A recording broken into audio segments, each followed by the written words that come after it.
Hello, hello, hello, and welcome to the show. I am, as always, James J. As always, with me, Mama said knock you out, Kaliko Yachts. Happy 4th, everybody. What's up? What's up? What's up? And back from the dead, assholes, it's Mitch Mayhem. They found me in a trash can in Tokyo. And this is Wrestling with Entertainment. How it has been too long, Mitch Mayhem. We have put your face on milk cartons. We thought you were dead somewhere, but at last we have found you. Yep. Even the dead come crawling back, right? It's nice to be back, man. Yeah, Undertaker. Yeah, he has killed his own career by like 10 times over now. So those paychecks keep bringing him back, and he keeps squashing his own career or his own legacy. He devalued my black I He bought. devalued his legacy after Brock Lesnar and not going and retiring after Brock Lesnar, but that's neither here nor there. Well, hey, yeah. Well, you would destroy your career if money was involved as well. Well, that and I don't have a legacy to destroy, so. Yeah, you could only go up from this point. Well, I had a very small, in my past, but that was destroyed a long time ago. Man, Taker's legacy is intact. He's trying to keep that legacy at the bank account intact. No, he ain't. Exactly. He's trying. No, what he's doing is he's now parlaying. He don't give a shit about that legacy. He now just wants to bank it, like he wants to bank in on that legacy. He don't care about what he looks like in 100 years. He just wants for the 100 or for the 50 years he's still alive for that bank account zeros to keep going. Yeah, that's what I said. He tried to be a legacy. But what happens when you die? What happens to that money? It doesn't do you any good. But you know, he has a lot of children. You've got to build your legacy for after you are gone from this earth. So he has to provide for them. You know what I mean? Sure, but yeah. I think he has. I think he could provide for all the Earth's children with as much money he's got right now. He don't need any more. You'd be surprised, Mitch. You'd be surprised. College funds are expensive. You'd be surprised, my friend. Yeah, and we all don't need a fucking Maserati. That's what I'm saying. But anyways. And you know, it's just funny. Me and Kaliko was talking. You know, Undertaker. We were talking about. You know, Undertaker. He should retire. It's time for him to hang up. But then we went straight into talking about Yuji Nagata wanting to wrestle till he's 70, and we were like, "Yeah, of course, that's different. He could go for it." But that's different. Well, I mean, it's different because Yuji Nagata, he kind of was like in control of his whole career. He built a legacy. If he wants to destroy it, let him destroy it. I mean, but Undertaker tried to make this thing like, don't destroy my career, don't. And then he just signed another fucking deal with Vince when he had the opportunity to go make big money elsewhere or in both places. No, he'd rather Vince have that legacy to squash or sit on. So that's it. I think it's just because he's closer to Vince. Like, cool guys. Vince helped build him, number one. He's a company man. Number two, I think that has a lot to do with it. It really does. Loyalty. Yeah. Even though Vince has none, if Undertaker didn't do everything for him, Vince wouldn't even have him employed still. So, but that's debatable. Undertaker. No, it's really not. Him and Triple H would not be here if they weren't in their current situations. I'm just saying. But Undertaker didn't. Well, actually, I take that back. He did marry Stephanie for a brief moment, but Undertaker did a lot of shit you don't know backstage. Undertaker kept Vince McMahon from getting even worse beat up that night of the Montreal Screwjob. So yeah. Yeah, I heard about that. Oh, there's shit you don't know. Yeah, there's shit that I've not been able to share yet that I learned about that. Montreal Screwjob has been beaten to death. There's not just that, but there's other things. Like when I think, like last night, I was thinking of some like behind the scenes stories. I was like, oh, I should bring that up. But whenever I come close to showtime, I always forget. That's why I try to write shit down. Yeah, you know, I used to write notes. Now I just pull up Wrestling Observer results. Well, now I just gotta write. Whenever I think of it, I just gotta write it down because Yeah, that's I think of. important. I have so much shit in my head, man. Oh, without that. Same here. Yeah. And Yeah, we all. I mean, yeah. To me, it's like corridors among corridors. But yeah, go just ahead. think of what. We're just two single guys. Kaliko has a wife and son and is in school.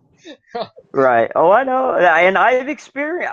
I've been engaged. It's not like I've not experienced having a significant other. I know both sides of that, so I appreciate our side of it. No, like Kalika, it's great to have a family, but oh my God, is it ball busting? Oh yeah. Oh, So that's the half.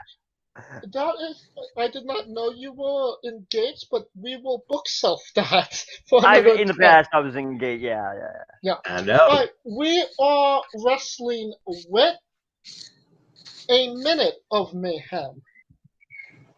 I know you have Oh, a little bit of news, Mitch. So just a little talk around. We're just talking today about a few of the things that have happened since I've been gone. I'll have more of an in-depth write-up next week. Like I said, a lot of the things I wanted to bring up.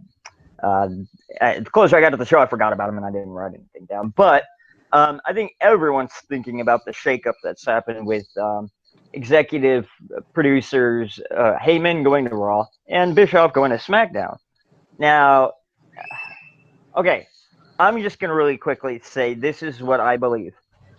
Ain't shit really changed. Heyman wrote 2 segments for Raw. Okay, the Maria Kanellis thing and Braun Strowman and Bobby Lashley going through the stage.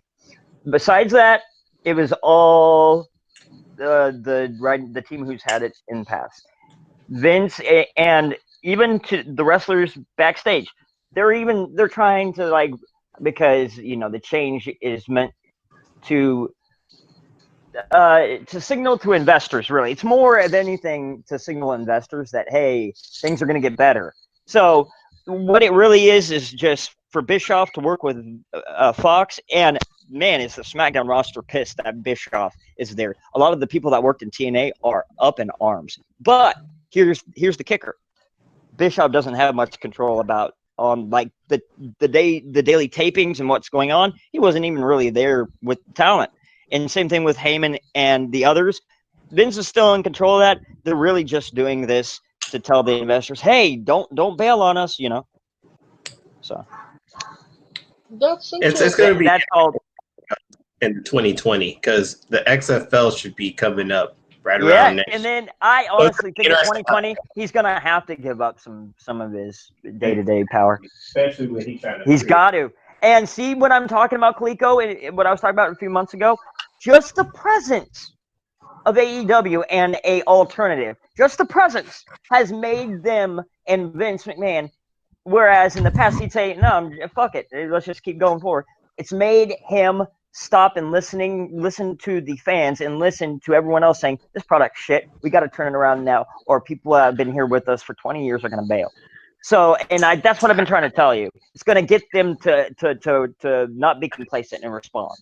Well, I get that point, but I can make that argument that there's been like several different alternatives for the last. Not with big money years. behind them. Not with big money behind them, like Tony Khan. He has more than Vince. No. But it's not like he's put all of his money in it. But he can. He can go all in at any time. No pun intended. that's not going to happen. But he can. But well, yeah, I lied. The pun was intended. Payroll say something different. I'm just making sure.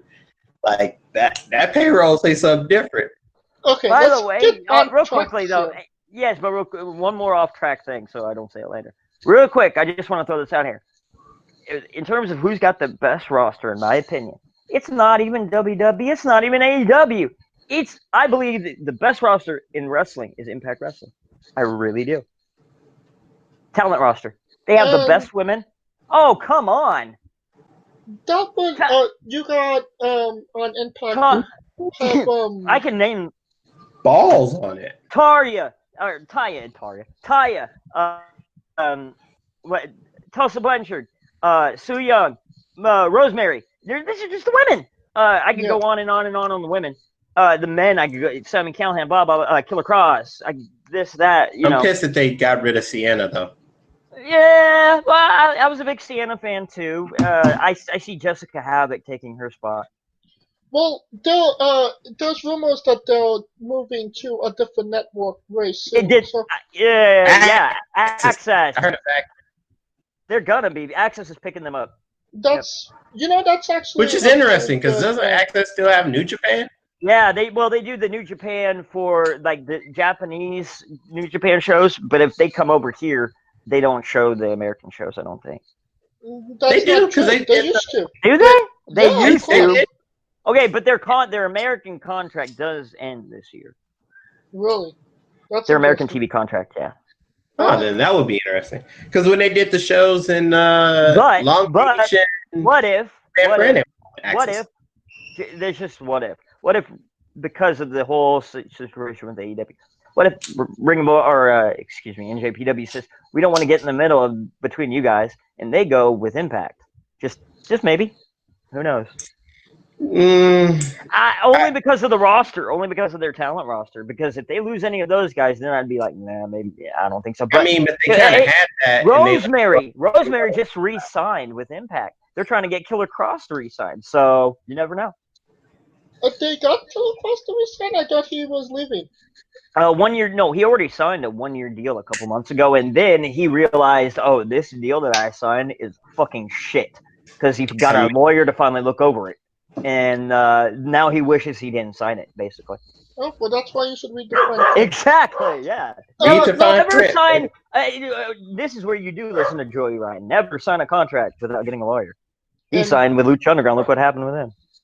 And let's get back on track with Paul Heyman Yeah. and Doc Bischoff. And you could see that that Raw was legitimately a little different and actually a little better. Just the AJ Styles, Gallows, and Guns dread that they had throughout the whole night. This is was something interesting. Yeah, sorry. This is something that I've asked. I said, like, I said in terms of a gimmick, like, do this at least a year ago. This is, no, 2017. So this is 2 years back. Okay, so I feel like they're finally now thinking about shit that I thought of 2 years ago, or that me and wrestling fans thought of 2 years ago. So they are way behind the curve. They were gonna do it, but I didn't think that they kept it longer than it should have been. Like, because they did it a little bit. Not with that. No club. It wasn't the club. It was just it was a program with them as friends. They didn't put it like they didn't bring in the aspect of them being from New Japan. They were a group before this. None of that. Yeah, that's what I'm saying. They did it, but they didn't do it. They didn't long term. Right. Yeah. I think they just did it just to get AJ heel because they needed a heel. But in this, they got Gallows and Anderson as the provocateurs. So at any time they can just like have AJ turn back face or whatever, you know. And they got them acting as provocateurs. You saw how they got AJ to fight Ricochet just by saying, "Hey, he's saying shit behind your face that wasn't even true." Yeah, they agitated him. Yeah. Agitation. Well, that's what that word I said was, and that's what it means. Yeah. Provocateur. But we haven't seen something like that in WWE in quite a while, where it's one type of story that goes the whole show. You know what I mean? It's because they haven't had dedicated people on character creativity for so long, since the early 2000s, and it shows through the product, in my opinion. Yeah. I'd say since Russo, unfortunately, but no, even since 2001, and the ECW guys coming in, Rhino and then Spike, and they had it with Molly. They had a storyline. Even even if it's a shitty one, it's a storyline. True. But yeah. And then you have the Braun Strowman and Bobby Lashley thing, which was okay. It just the way that it was shot seemed more, appropriate for if something actually happened that way instead of the way that they usually do it. Right, but let me give you here's a obvious statement of the day. Why do they have the guy they wanted to take out of action with this gimmick, Braun Strowman? Why do they have him tackling Lashley through the stage instead of the other way around, because now Braun's out for 3 to 6 months. It makes no sense. Yeah, that actually does make sense. With Braun tackling him and Lashley landing and Lashley didn't get hurt, how does that make sense? I see it as like he wanted to hurt him so bad he was willing to hurt himself. But if you look at the contact, Lashley clearly took the majority of the contact. Yeah, he did, but hey. Well, to people, difference like between someone's green and someone experienced. Well, to me, that's like, okay, you're trying to insult my intelligence. Fuck you. That's how I respond to people doing that gimmick. But I don't think the casual fan's gonna think that deep. As a matter of fact, I don't think that they were thinking. I think if they say, hey, just give wrestling a try, and they see that, they're gonna say you're trying to fuck what you think I'm stupid. Honestly, Mitch, I didn't think that far ahead.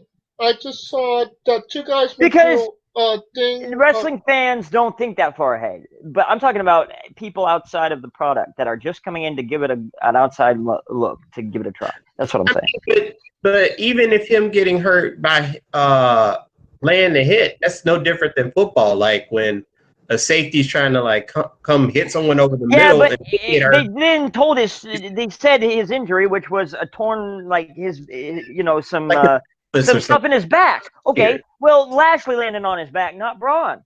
Braun didn't land on his back because that was the injury that they said he had. I'm just saying. So you take it what you want. And the small little thing that happened on Raw was those little, I'm going to quote unquote, botches with the Street Profits. Why did they need to bring another NXT team or anyone from NXT to this roster? It's already loaded to the brim with people they've already brought over and didn't know how to use properly. I think they need to build that tag team division, though, because that tag team division on both sides. They've already wasted talent like AOP, the Viking Raiders. They've already brought them in and shit the bet on them. Let's focus on people one of them was out. Hold on. On AOP, one of them was out. No, he's back. That's just an example. He's back now, but I'll tell you, he was out for a minute. That's just an example. I'm talking about all of the teams they brought in and just shut the bet on.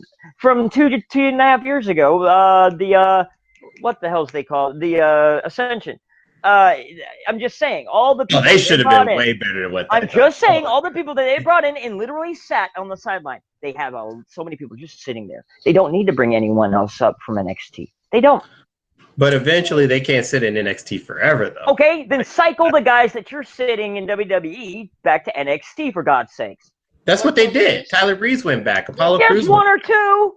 No, not Apollo. I think he did for a while. No, that's just one match. No, that was not a go back. That's just one match back. Don't matter. He got some work in. That's not going back in and then doing gimmicks in NXT. I'm saying go back to the territory. Never had a gimmick in NXT though. You're missing what I'm getting at, because they used to do that and take the guys back for like a week and then come back. I get what you're saying, rotate, but to me, not even rotate. They would just have them do a few shows and come back. I would say they need to build that tag team, because think about it. With the exception of like maybe the Bar. What the Bar? That's not a tag team anymore. No. What I'm saying is the Bar. The Bar, the Bar, Dean and Revival, Seth.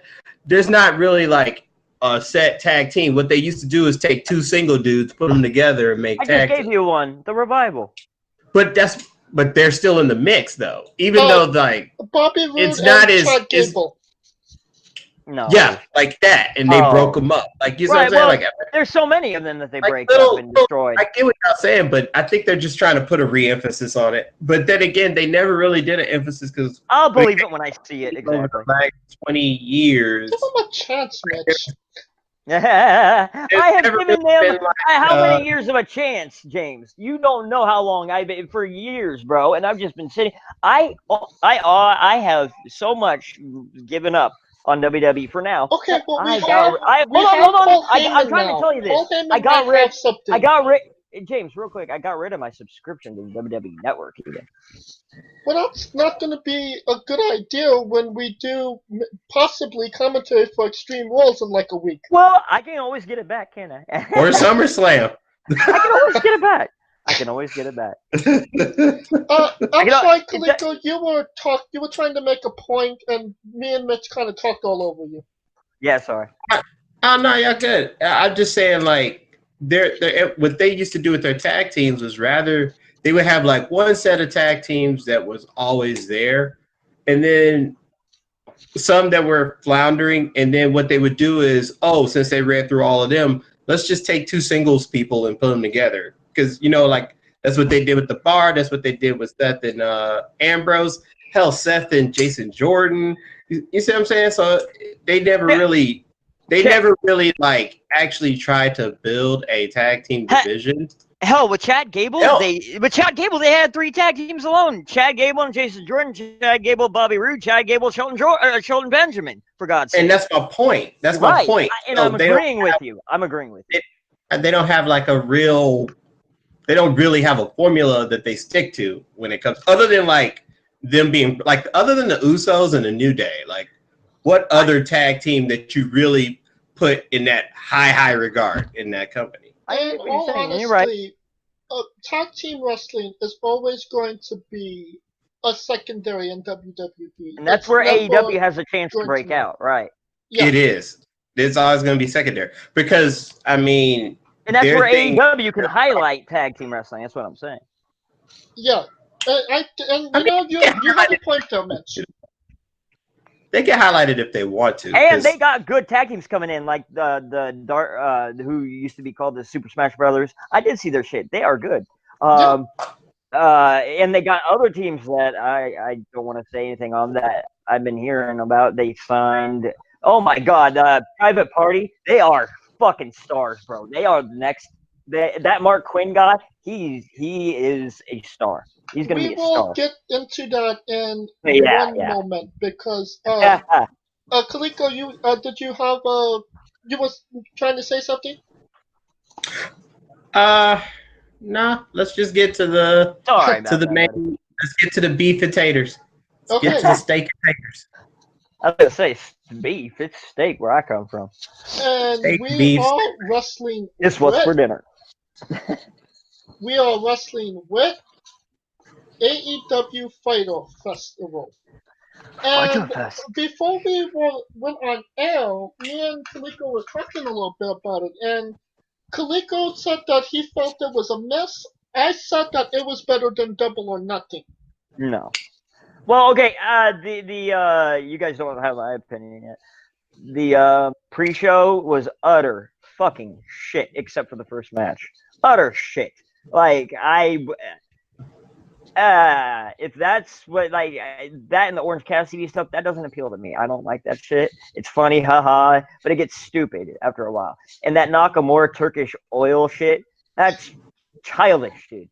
After a while, it just gets stupid. And then you have that literal outer shape gaming convention CEO. There you go for a guy who if you're bitching about Shane McMahon wrestling, okay, bring him in. That's an alternative. My ass. Okay, if you want an alternative, you don't put that guy in the ring. That guy could barely do a wrist lock right. So that show, besides the first match, the triple threat tag match, that was an amazing match. But after that was shit. The rest of the show, it was good. Not as good as Double or Nothing, but I like Darby Allin was made a star of. I like that. And a few other things. Could we go through the matches? I think it wasn't Double or Nothing. It wasn't Double or Nothing, but yeah. Yeah, let's go through the match. You know, Hell must have froze over because you were critical of AEW, Mitch. No, I've been critical just on the low because I want them to push WWE to get better like they're doing now. I want them to at least put time into putting people in charge that'll work with Vince to get shit done behind the scenes, because I know a lot of people are used to know a lot of people that are now working there, and it's the most talent-rich roster it's ever had, WWE. ever. And just sitting on a few of those talent is criminal, let alone so many more. So All right, I let's think get to the everyone first needs to, match. yeah.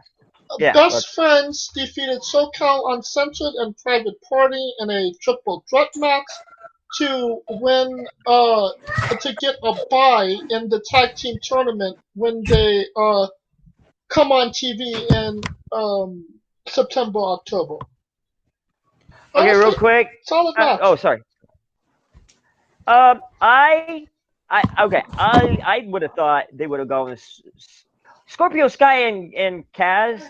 They are the only ones not to win every damn match in AEW so far. I saw Cody, Hangman, and the Young Bucks have not lost a match yet since they've been doing this. And Not you yet. criticized Triple H for winning all his matches. Well, sure, but I'm just saying, if you're gonna make a difference, if you're saying we want to make a difference, don't go and do the same damn thing over here and be hypocrites. And they're being hypocrites. Yes, they are, and that's why I'm saying it. Yeah. But they're the biggest. But what I'm hoping is now Sean Spears came in. What I'm hoping is they're getting their stuff in with air quotes to where they can be put up. To where they want to be put up in terms of on the main card, and then now they're going to bring in their guy friends like Sean Spears and the future guys that come in as they get off their WWE contracts. They'll come in and they'll get more of a push because the Young Bucks and Kenny and them have already had theirs. That's maybe what I'm thinking. I don't know. What was your thoughts on the match, Kaliko? Oh yeah, I didn't finish mine. Go ahead. To me, this was probably the match of the night because it was a good starter, great opener, lots of high-flying action, good tag team. It meant something. I think this was the only match that actually meant something on the card, and it showed. That's why I was like iffy on the show. But overall, this match was probably the best match. To me, the right team won in a sense because you have to everyone knows that SoCal Uncensored is a formidable group, regardless, and you have to push Star. So it's one of those things where Young Bucks and Cody, y'all kept saying Young Bucks and Cody and none of them win, but then again, they're the biggest stars until they make everyone else. That's why I said maybe. I thought that's probably what they're doing. They're going to make themselves even bigger and then bring in more people and then use that to give them the shine. That's what I'm saying. I will see how that works if we'll see who wins between Hangman Page and Jericho. That'll tell you where they're going. Yeah, if they don't make their first champion Jericho, that's not a smart move in my opinion. Yeah, you could make the argument it should be Page, but that's not yet. Yes, and down the road, yes. Not now. Not when you're out of the gate and you need a first champion. You need that champion to have media name, worldwide name already. Trust me. Back to the match. Mark Quinn wore sunglasses for pretty much the duration of this match. And you know what? Respect to him. Yeah. Yeah, real quick. Yeah, however he did that was awesome. I thought at first like he did something like wrap them around his head to where he could do that shit because he looked awesome. Him and Joey Janela have headgear that look really cool. But Mark, we had the first stand out like out of nowhere. Oh, this guy. Oh, okay, this guy stands out. Period of the match and the show, and that's Mark Quinn of Private Party. This guy gets not just so much elevation on his moonsaults and his aerial moves, but the way he sells things, his look. He is a star. In 5 years, he is I don't know him. I haven't seen him speak yet, but from what I've seen so far, I can see that people developing this kid into a world champion. That's a big compliment. I've heard many others say it too. Jim Cornette said it. Really? And Cornette knows his shit. Cornette knows his shit. If Cornette says something, you gotta believe it. Oh, well done. And others. But Make him come out of a box, he'll be over, motherfucker. Yes. The other thing that happened during this match was the Dark Contention, formerly known as Super Smash Brothers, made a surprise comeback during a video message to best friends. So yeah, they're continuing that rivalry there. The only problem is, I don't think AEW is doing a good job at introducing the dark, whatever they're called, the Dark Brotherhood or whatever. Dark What are they called? Contention. The Dark Contention. Okay, they're not doing a good job. I don't even know their name, for God's sakes. They're not Evil doing a good Uno job. and Steel Grayson. I'm just saying they haven't done a good job in introducing these guys. Both segments have been literally, or not, have been metaphorical wet farts in the wind. Like people have booed it, and so I give that a thumbs down. I think these guys could have been introduced a lot better. True, but they're progressing the storyline well. Yeah, but okay, for When people they that get into the but for ring, people like you they'll who work with already know who they themselves. are, it's good. For people like me and maybe Kaliko and others who don't know who they were before this, we need to be introduced. Who are these guys? That one dude just looks like a fat slob in a mask. We need to be introduced. Okay, I'm just saying. all right. Next match, Ali pinned Leva Bates, the Liberian.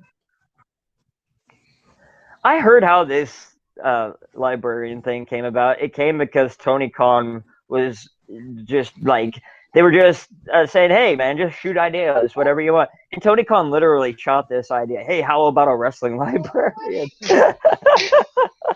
And so now they start ribbing the fuck out of him with this. And they're giving their friend Peter Avalon a job.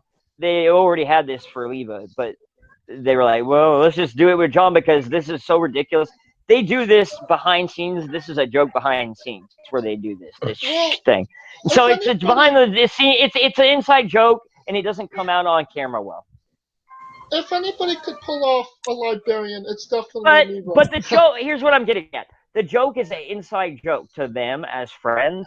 And so when they put it on TV, it doesn't show. Like, when it comes up to us, when we watch it, we don't get it. I didn't get it until I understood the behind meaning. I didn't get it. I still don't get it, but I find it entertaining that Leva Bates is doing this. Leva Bates has been one of my favorite female wrestlers. I think she's so underrated. Oh, I love her. I've been a fan since way before Blue Pants. Way before Blue Pants. Oh no, I was during the Blue Pants era. Oh no, I liked her when she was in her first serious indie run. Before that, I didn't know first then. Kaliko, you have any thoughts on the match? He had to walk away real quick. It's a good thing we see is a video. But no, everyone gets into wrestling, later or sooner. I just got into it really early, and then I got into training really early. You know what I mean? And then the training took me. I stayed in training for so long because I loved it before I moved on to the next thing. So I've just been in it a long time. You know what I mean? Yeah. When I was so that's all that it was. And then so over that time and period, at least 1.5 to 2 decades of people have come in and out. So I know quite a few people. The next match is Michael Nakazawa pinned Jabali in a hardcore match. Tell me that this was a 7-star match in the Tokyo Dome, Mitch. It's Jabali, but yeah, Jabroni more like it, right? Sure. If this was in the Tokyo match, this would stink it up by, oh my god. They would have a real reason to wear those little masks that they do in Japan, those air masks, because they would have a legit reason to need to keep the stink away. But no, yeah, this guy has no reason setting foot in a ring. He probably gave the ring an ST or an ST or a disease, just by standing on it. Him and Michael Nakazawa. I keep having that announcer, with Justin Roberts going Nakazawa in my head. So, it was a shit stain for sure. It was Hello? Down here. Oh, okay. Sorry, Coleco went out. Yeah, think- it was a shit stain of a match. It was stupid, and I hope we never see it again. So, And here we, yeah. even So, though I was like, I didn't even get a like a little giggle. I was embarrassed by this, literally, yeah, because I find it I used hilarious to, that, yeah, AEW is, oh no, it's going to be all about the wrestling. It's going to be yeah, wrestling my oriented. ass, And then they yeah. have somebody slip off their dong and put it in somebody's Well, face. this, and you have two women looking like literal schoolgirls wrestling a kind of a man in a wig. Yeah, anyways, and that's horrible to say, but Nia Rose is she is a beast, and she's gonna go somewhere. But you don't.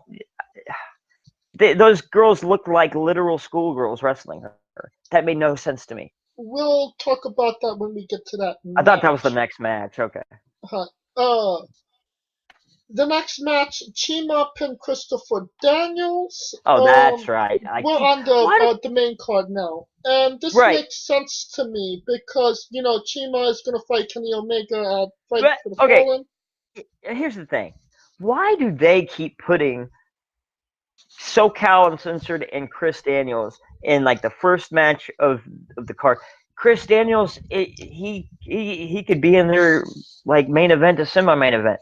And this, him and Sema, that's a semi-main event match to me. I would have built it up more, and I would have built it up to a bigger of a match. Because they need to have that first solid match on the card, and they know that I Christopher know. I Daniels think can Sema deliver. is a veteran. Sema's a veteran. You don't. They could blow. They could do a like a big. Enough people know of Sema like in the independent scene to where they know what he's capable of. Yeah, I mean, he didn't really get. They didn't do a good job bringing him in at all. In my opinion, with Strong Hearts, I don't think he looked that strong. So they still need to do a better job at that. This was okay, but they should have placed him up higher on the card because I don't think enough people thought that this match mattered because of where it was placed on the card. I disagree with that, Mitch, because if it's the first match on the card, it's But gonna it be an tells important people, match. but it tells uneducated wrestling fans, hey, if it's not the last match, it doesn't matter as the matches you'll see But at the Mitch, end. there's no uneducated wrestling fans watching this. You're not gonna Yeah, have are you kidding me? you're not gonna But have TV, yeah. Okay, casual wait, viewers. James, hold on, James. Yes, all the time they're uneducated. They get so sick with the current product they can't stay on it. It makes them throw up, so they leave real quick. That's why we gotta hook people that are looking at it for the first time and not send them off running, bro. But Otherwise, it's nobody's not gonna ever grow. Okay, if you didn't know what AEW was, you're not going to search it and look Not for it. true. Word of mouth has been huge, bro. Not true at all. And I know a lot of people gave it a look, and that pre-show scared them the fuck away. They said this is for little retarded kids. So, I'm serious. And They said I thought this was supposed to be for like a older audience. This is even more, just as more intellectually, rude to us as WWE is. So definitely ending the pre-show with Michael Nakazawa and Jabeli was definitely a mistake. Maybe and that's the thing. Any non-wrestling fans, that's mainly what they saw the pre-show because they didn't, that was what was available to them on Bleacher Report Live and the media, the media. So you're saying that the pre-show actually hurt AEW more than it helped? Yeah. Oh, absolutely. Both pre-shows. Yes. Yes. Both pre-shows. The All-In pre-show. Yeah, Double or Nothing. Double or Nothing. Double or Nothing pre-show with the Battle Royal. Looking back at it, Dusty, or Sunny Days, and a few of those other guys, they're now just using them as backstage handlers, and they shouldn't have been in. I mean, I respect them. I don't want to get it wrong, but I think they should have had. There were other guys that deserved those spots, in my opinion. No, Mitch, bury some motherfuckers. I know a few of these guys that were in the battle Even royal. more so to bury them. Yeah, that's not gonna happen. Alright, next match, Riho defeated Nyla Rose and Yuka Sakazaki. Oh no! Boo! Dude, you should have had a squash. Nyla looking like a beast. That's how I would have booked this. Okay, well, I disagree completely. I think that this match was a lot better than the Fatal 4-Way match at Double or Nothing. Okay. Because there was only 3 people. You knew that you actually knew who they was at this point because if you I didn't know the Japanese girls. Did you watch Double or Nothing? Yeah, I did. I still didn't know. I knew the one. I knew Suzuki.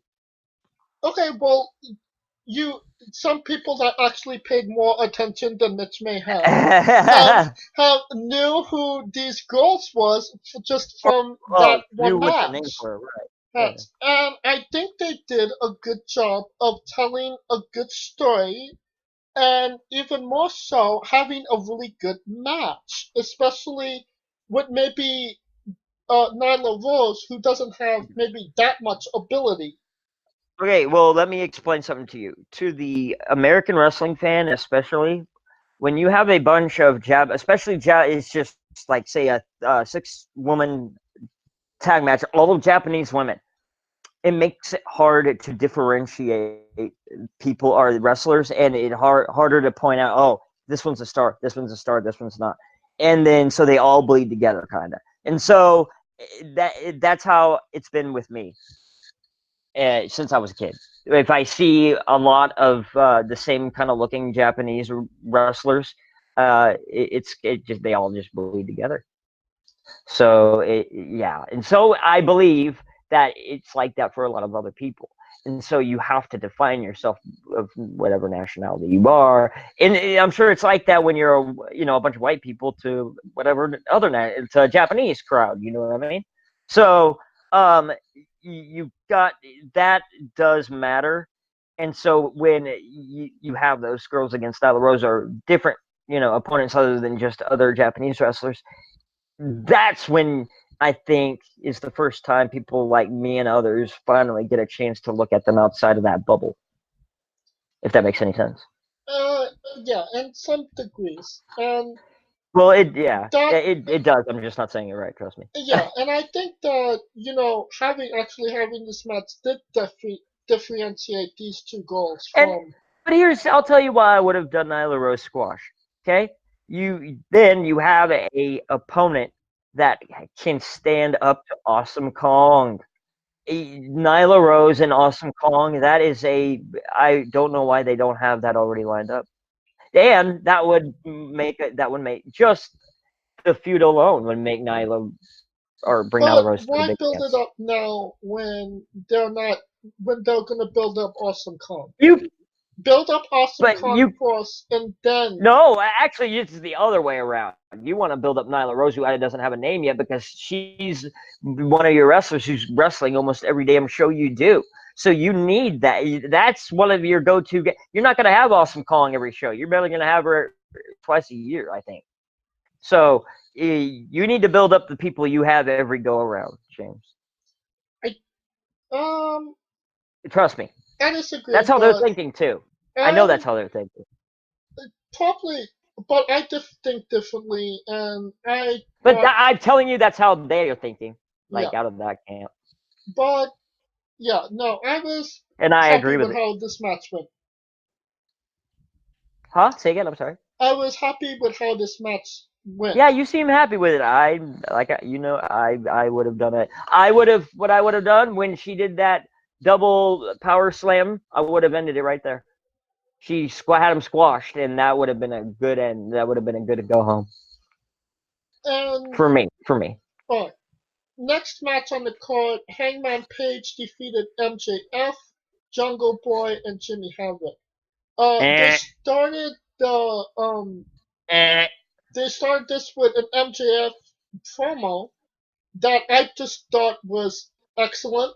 It was uh, Oh, he's MJF is the only old school, hard, real old school heel left in the business who never breaks character. He always stays in character, and people who can come from the old school, they fall in love with him. Cornette and others, they love this kid because of that. He never breaks character if he has to do any media ever, and he brings legitimacy back to wrestling, which is what pisses people like Cornette off, because it kind of just pisses on their whole legacy. You know what I mean? Makes it look fake. You know what I mean? yeah. So, and I understand that. I totally get that's disrespectful as fuck.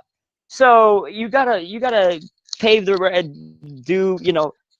respect the people that came before you. Yeah, you don't have to do everything they did, but you gotta respect who came before you. And he's a heel that you really fucking hate. He's a real Oh, asshole.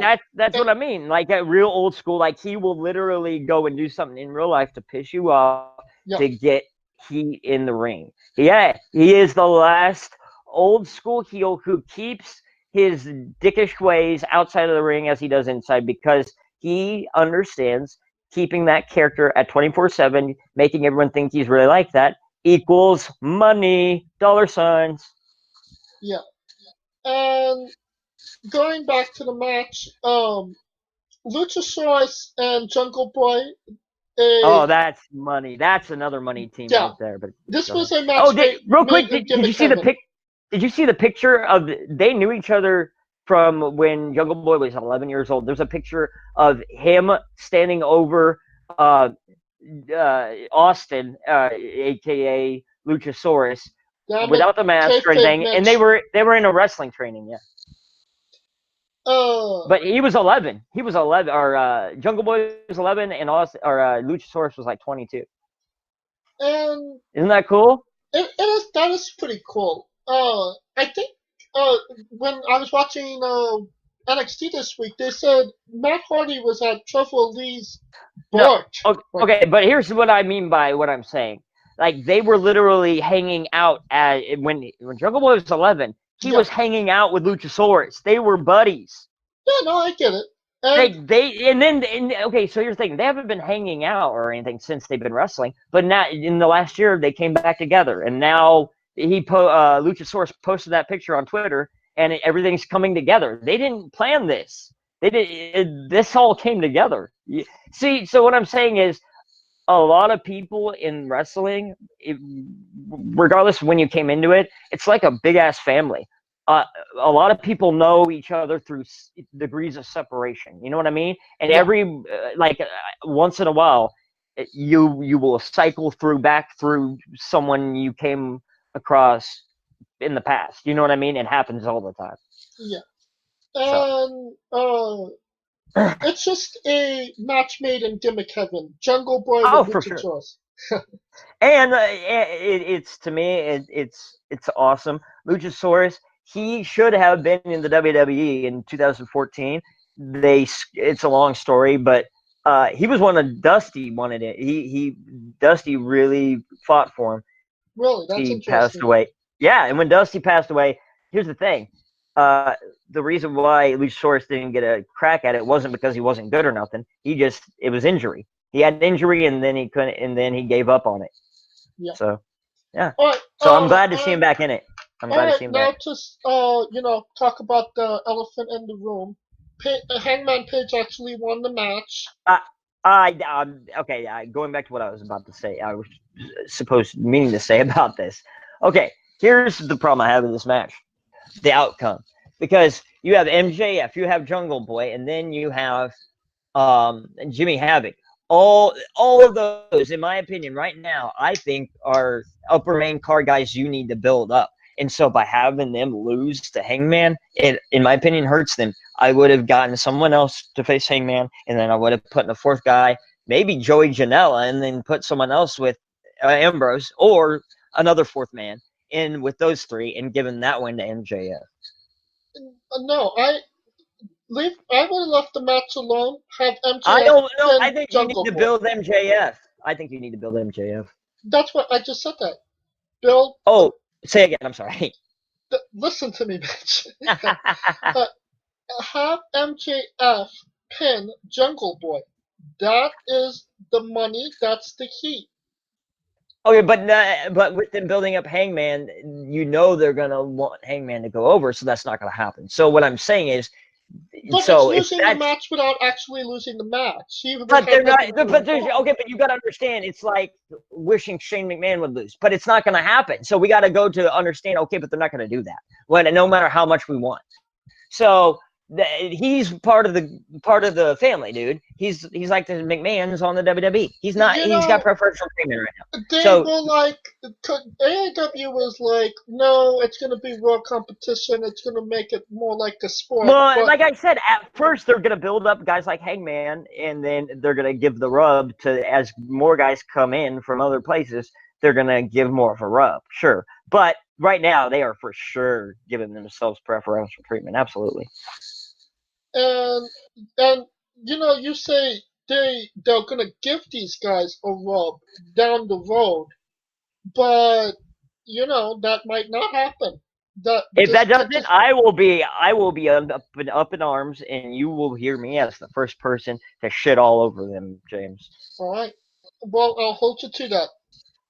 You don't need to. I've already been critical of them. Co- They know that.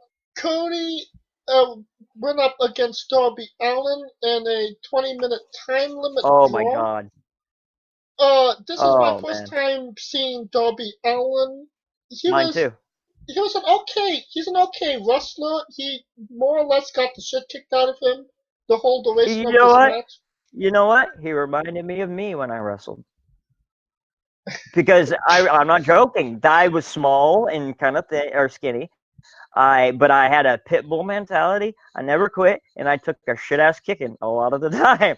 And that drop that I saw that trust fall right on the edge where it looked like it almost literally bent him in half.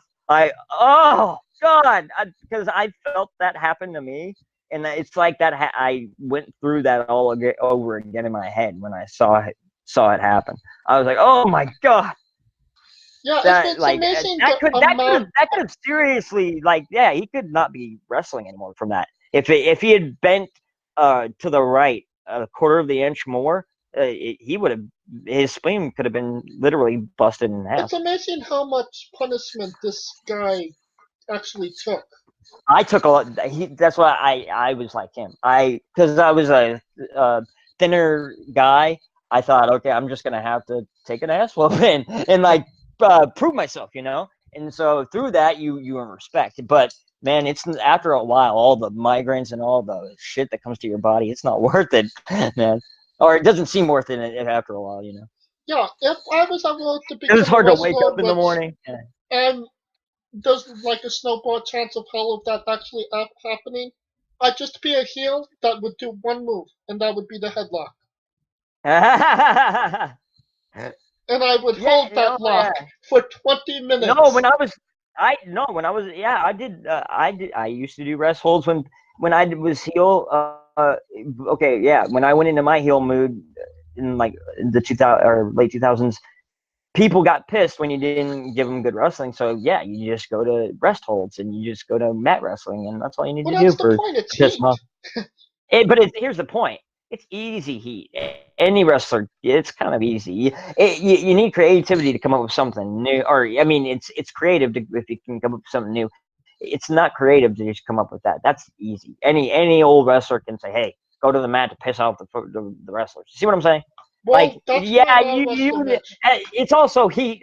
But listen, it's also heat to hometown here insult the home team. That's easy. Yeah. But why make it easy when you have creative ideas? If you have creative ideas, why not let those breathe and be happy with what you're doing and get the same reaction you're trying to get at the same time?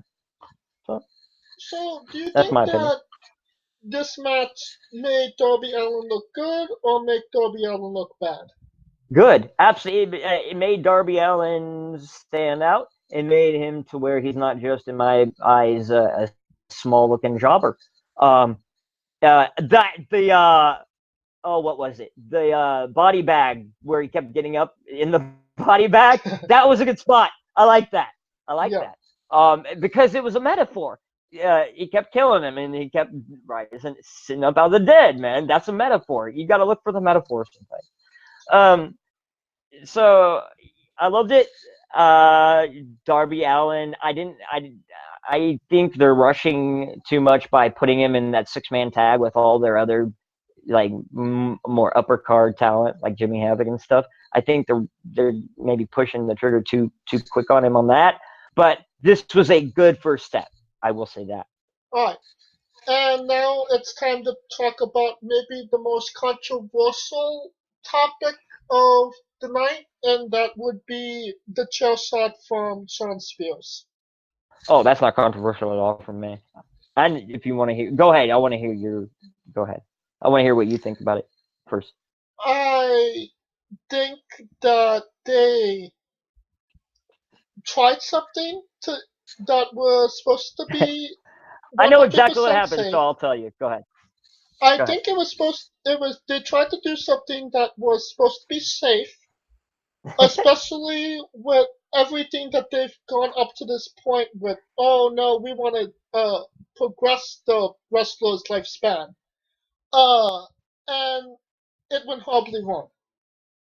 And No. I'll tell you. Okay, but if you want me to say, okay, this is what happened. Honest to God, this is what happened. This is okay. Wrestling is a show, right? Yeah. So they're trying to put on a show. Hey, remember when the Bucks afterwards said the chair was air quotes gimmicked?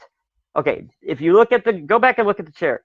If you go back and look before the chair shot was given. Number one, the chair's bent to where only the lip of the chair will contact when he hits him right. Okay, that's one. Number two, if you go back and look, the wound where that he had was on the wrong side of his head because Cody bladed on the wrong side of his head.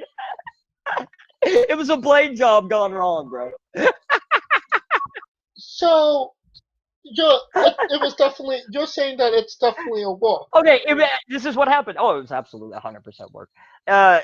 They triggered the chair. They bent it to where it basically was bent to where only the lip would hit Cody, and then right when that happened, you can see Cody doing a sideway motion with his hand, but he did it with the wrong hand. And he did it at the wrong moment because he split open the wrong side of his head. Okay. He meant to do it to the side that the chair hit. So Cody is there was no problem. The only reason there was a wound is because he cut himself. And he botched it. It was a 100% botch. It was a work. Alright, well, that's why the wound was so fucking big, man, because he just sliced himself like a pig.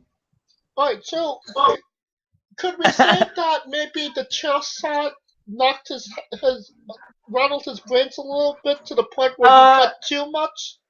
No, that had nothing to do with it because it didn't even touch where the wound was. No, but I'm saying when he hit him with the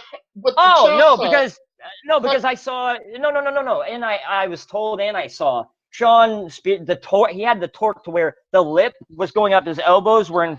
Like he was doing it in an upward motion. If I could show you physically, I would. And so the top of the lip hit right where it was supposed to hit. It was a perfect hit. All right, so it's all a walk. And so the middle of the chair didn't even touch Cody. All right. Well, they had me fooled for a little while. That's okay. Go back and look. The chair is dented, my friend.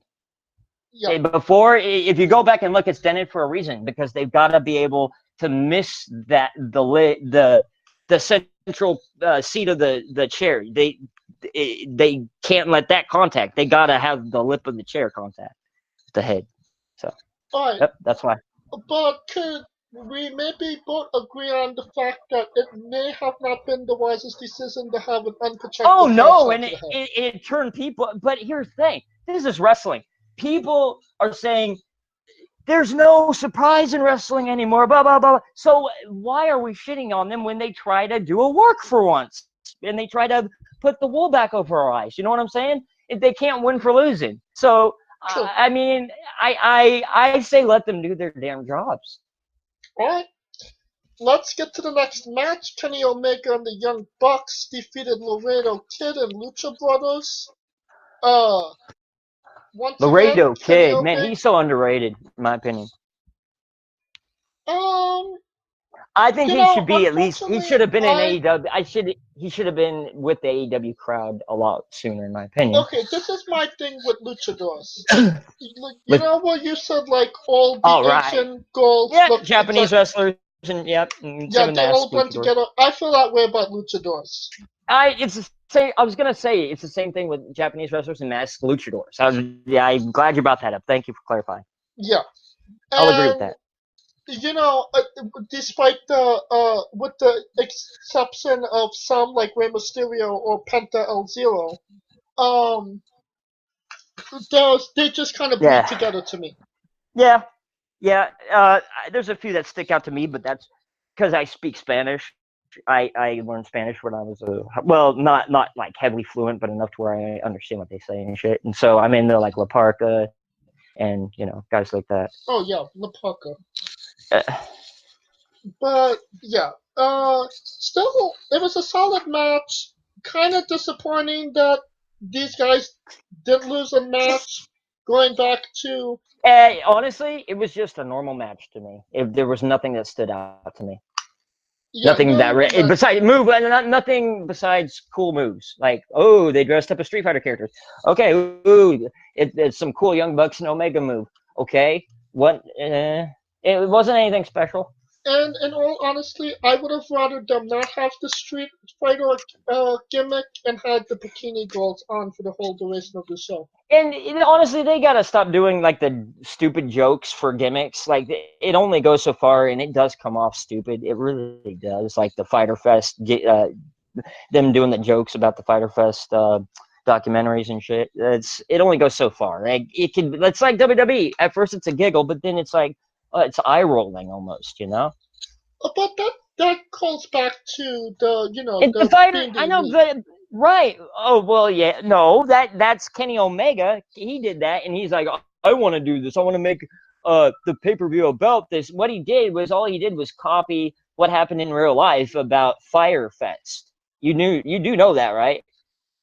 I don't think I know what you're talking about. Okay, you don't know. Okay, if you study what happened with the Fyter Fest, and it was basically a parody. It was a parody of what happened with the Fyter Fest. It was like this huge, kid with a bunch of money. He said, "Oh, we're gonna in the Caribbean, we're gonna have the biggest music party ever. Major Lazer, all these bands. The bands didn't show up. They brought all of these rich kids to come have a party, and then they were stranded with like beach tents in the middle of a fucking hurricane." So, they got ripped off. They got ripped off for like $5,000 a pop. And that's how Far Cry 3 happened. and that so they're basically so Fyter Fest is a parody on Fyre Fest. Okay. All right, I get it. That's why they had those white tents out there. Those were the real tents they had for their guests that paid thousands of dollars. Yeah, no, I got that. Because I got that part. All right. And they called them penthouse suites, I'm just saying. All right, so we talked about Hangman Page. We talked about Cody Rhodes. Arguably, Lucha Brothers are one of the biggest tag teams in the world today. In my top three. Yeah, and they're being paid a lot of money to wrestle for AEW. A lot. And this is the second time on AEW show, second ever AEW show. Well, if you don't count All In. If you count All In, right. Pentagon Jr. has not won a fucking match.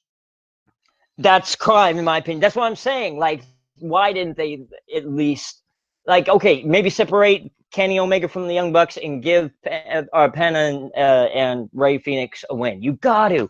Like if they go, if they do this again and like have it, in any way against anyone, if they have Ray and especially like you said, Penna L0, if they have him lose his next match, I'm gonna be furious because this guy has money. He is a star.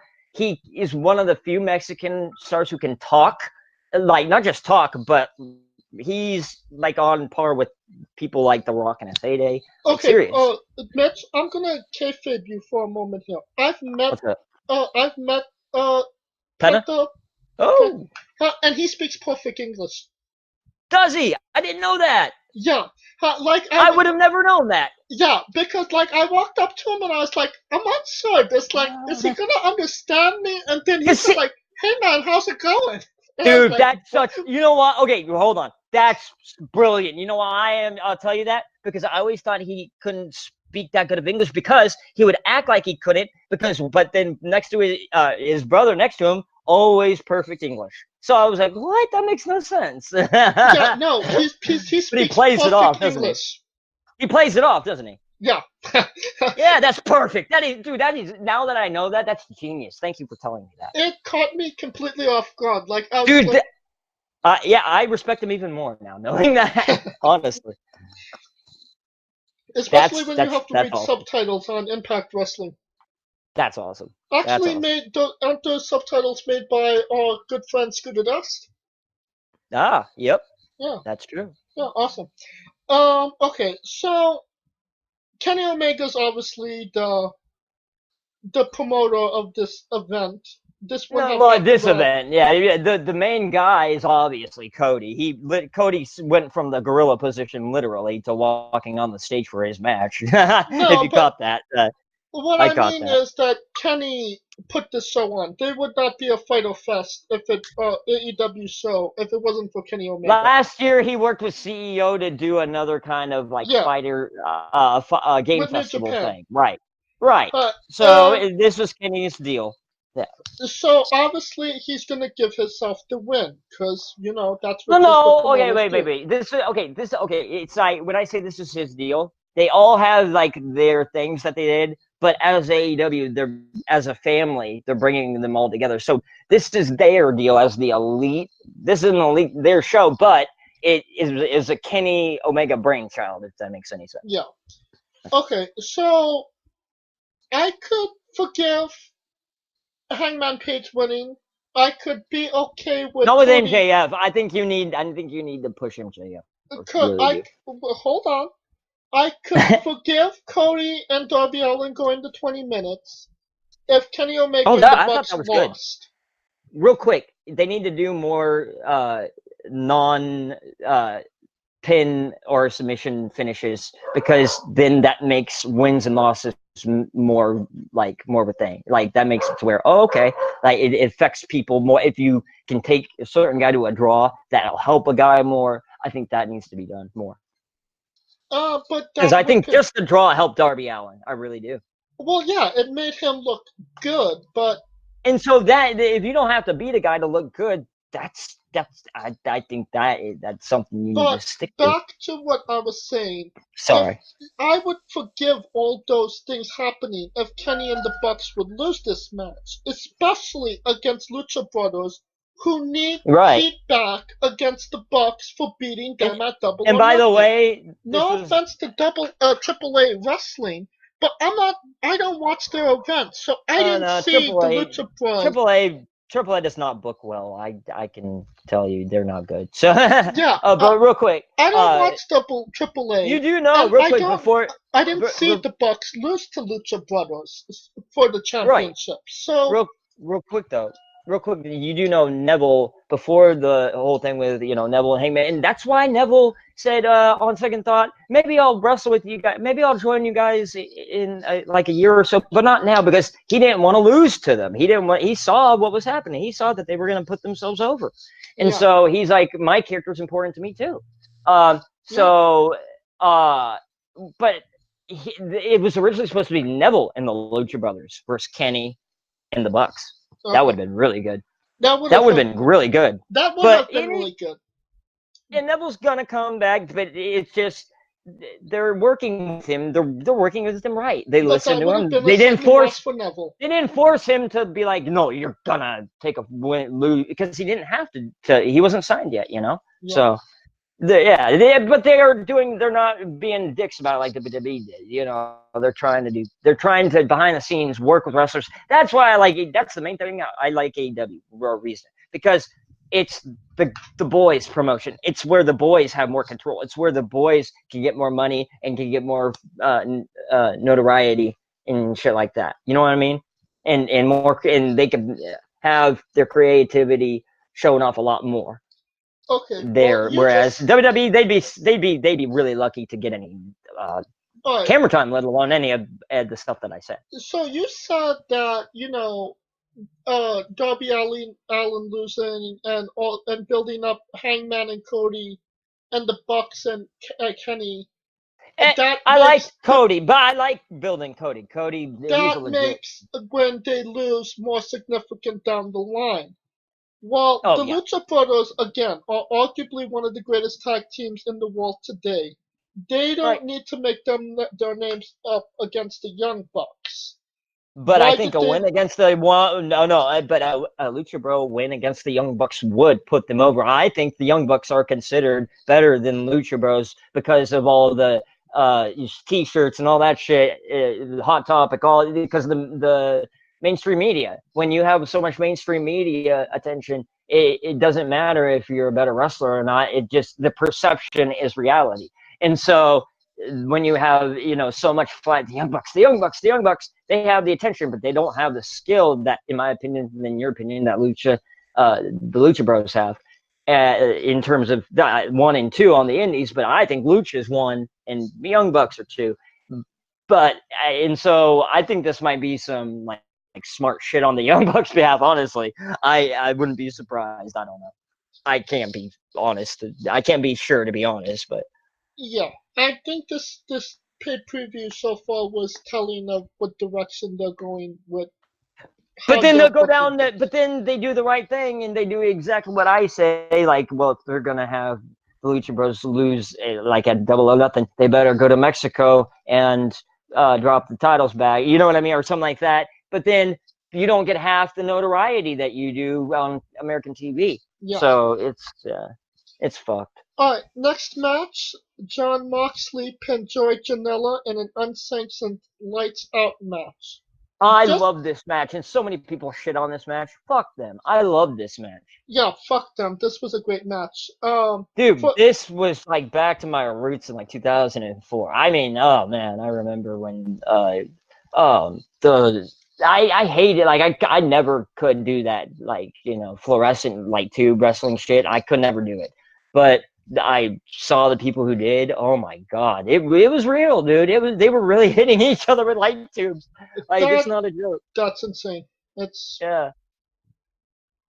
They just watched where they just like held their head when they went down for a landing. You know what I mean? And started breaking their neck. Yeah. Before we started to talk about the match, I think it was incredibly smart that they had the lights turn out and say that was the end of the AEW show, and now this is an unsanctioned match. We're just providing. I like that. I love that, and that brings back the NWA feel.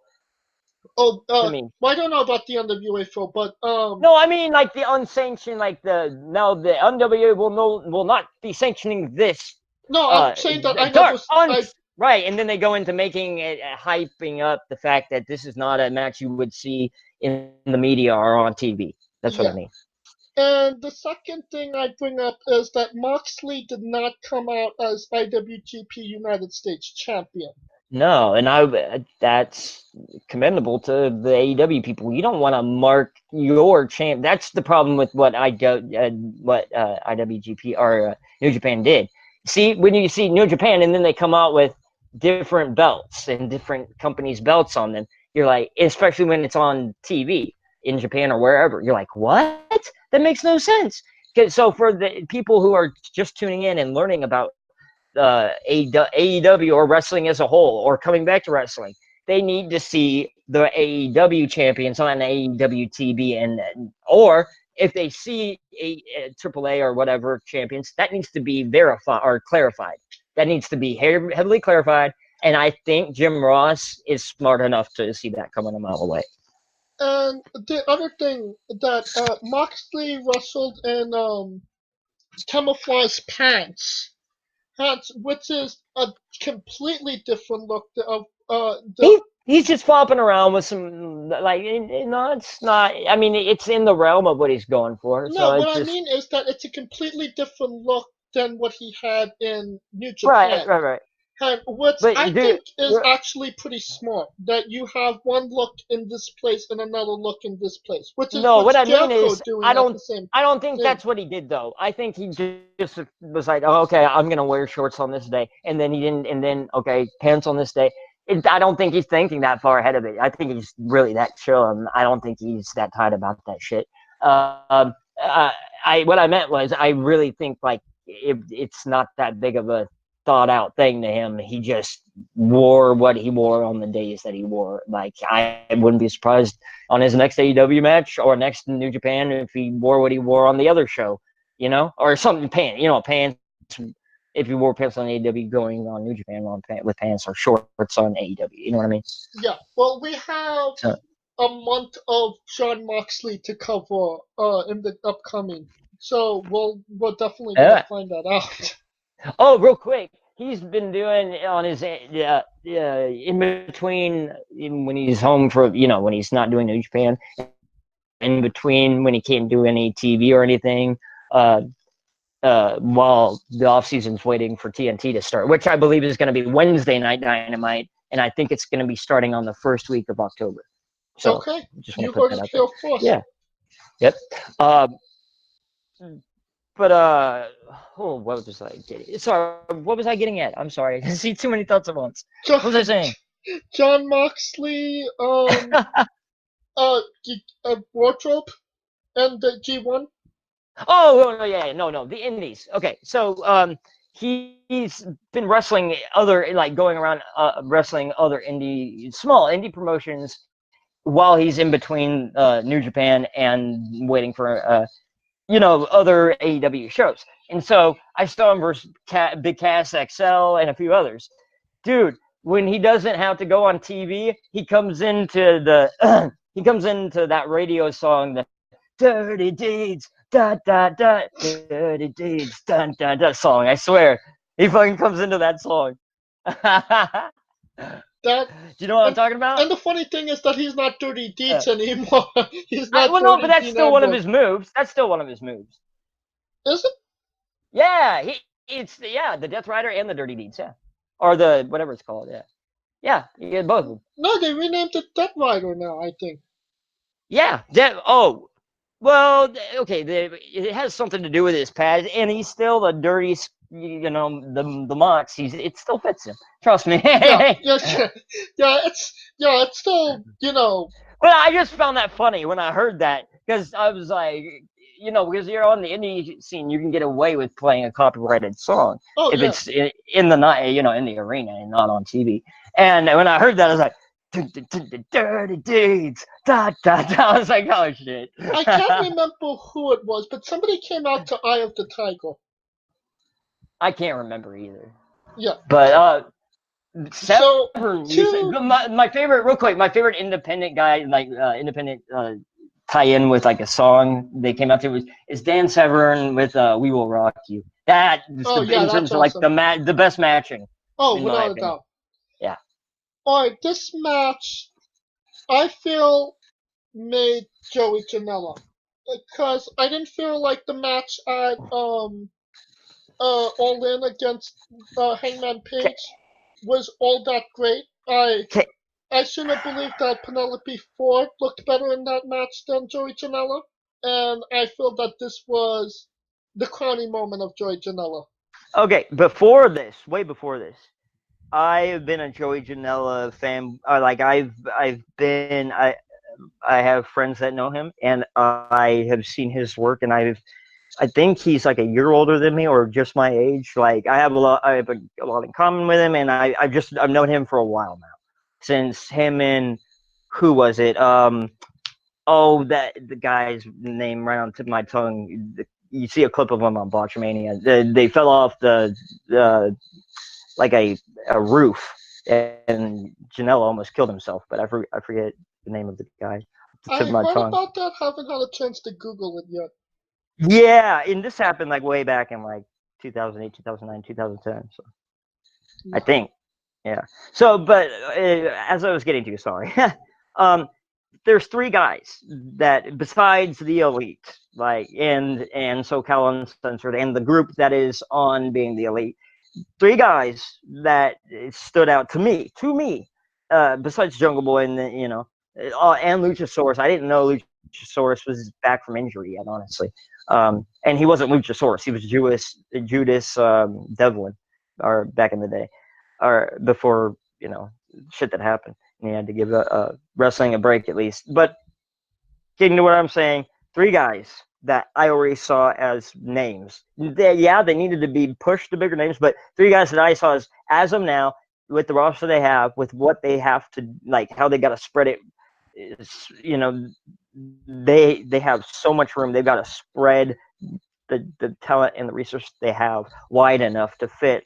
So I saw Joey Janela, MJF, and Jimmy Havoc as guys that could fit that role until they sign guys like Sean Spears and others that are going to be coming in the next year or two to fill those spots. And so I already saw that. To me, Joey Janela was already made. That's my point. But if you didn't know who he was, kinda like me, who only seen one match of him and all the funny ha-ha stuff of being the elite that he's done. I've known for years, so I don't. This was the real first moment you really got to see who Joey Janela was. And that's interesting to hear that because because like I said, I've known some guys I've known for so long, and so I don't know that, and I got to hear that from you or people who it's their first time seeing them or the second time seeing them. You know what I mean? Yeah, I get that, but and when you like hype a guy, and the elite do this too, and then you see them for the first time, and you kind of feel, well, they're not that great, Well, right? Because they might have had a shit match that first time, but like they might have had 7-star matches before that. Honestly, what I believe has a lot to do with it, and it shouldn't be like this. But we have, as wrestling fans, have been programmed into our mind that you have to be a big, jacked up, beefy wrestler dude to be even a half good wrestler on TV. And so when we see guys that are just normal looking, we don't give them a chance in our mind. I disagree with that. I look at the 2000s and the now, and I'm like, the body types we can do so much more. People of now, there's just so much more. Yeah, they're bigger back then, but that's because they didn't do half as much. They just were around for looks. So so to my opinion, it matters to people that are outside of it. But if you look too big, then now it's obvious that you're on roids. Back then, we didn't know. Yeah. So talking about the match, this was an ECW style hardcore match that I haven't seen in a really long time. This had the thumbtacks. I haven't seen the barbed wire board come out in God knows how long. I haven't seen that was an old Japan style barbed wire board where the barbed wire is like a spring on the board itself. Right. Oh my God! And it was landing on that. I've never had. Thank God, I've never had to land on one of those. But I can only imagine. Fuck that. I always go back to Road Dogg. He would say they asked them once, is the barbed wire that they use real? Real quick, Joey Janela's insane. That's why I respect him. I'm like, fuck, you're fucking insane, dude. He was like, when I was in the army, they told me stay away from barbed wire, and he said, and I took him that to heart, and I never went towards barbed wire ever in my life after that. So I never touched barbed wire. Funny you say Tommy Dreamer. Oh no, I not was Tommy Dreamer, Road Dogg. Road Dogg. Sorry. But I do have Tommy Dreamer on the mind because I was researching some things over the weekend, and I don't know if you heard in the news, but Tommy Dreamer admitted, I can't believe he fucking admitted this, that he was legitimately, because of how he learned over time that Paul Heyman lied to him and deceived him to keep him in ECW and took away. WCW was going to pay him close to $1 million, and Tommy Dreamer stayed for Paul for literally peanuts, like $100 a week or a month, and basically was living out of his car for 4 more years because of Paul Heyman's lies. While Paul Heyman was in bed with Vince in the WWE the whole time. And they could have gotten Tommy Dreamer a contract, or at least paid Tommy Dreamer for all Tommy was doing for him. You know what I mean? But Well, here's just my the point. promoter Did you being a hear that promoter. Did you hear that Tommy was gonna legit kill, and then suicide? He was gonna murder and then turn the gun on himself at WrestleMania 16, I want to say, the 2001 WrestleMania or 2002 WrestleMania in Houston.